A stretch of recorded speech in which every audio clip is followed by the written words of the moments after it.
Olá, vim mostrar para você o resultado de um vento muito forte aqui hoje à tarde. Arrancou as folhas da coberta onde fica os arreios dos animais. Assustou o vento que deu. Olha,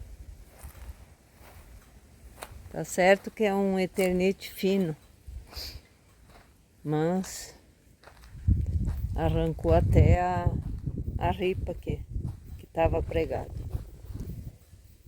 Foi para lá. Ó. Tem dado uns ventos feios. Esses dias atrás arrancou a coberta do motor lá do poço. Agora aqui. Só que hoje nem deu chuva. Foi só o vento mesmo.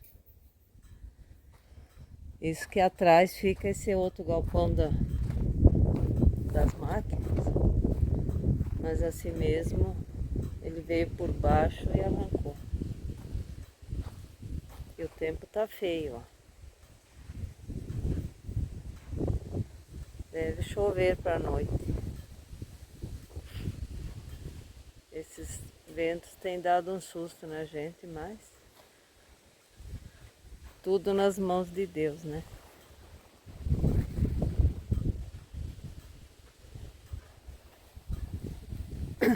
Hoje não quebrou nenhuma árvore aqui do matinho.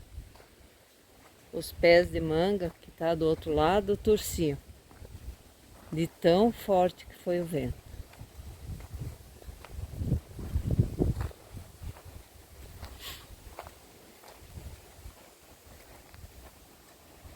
É, pessoal, tem acontecido uns temporais feios, só que hoje foi mais vento. E o vento sempre assusta a gente, né? Mas vamos em frente.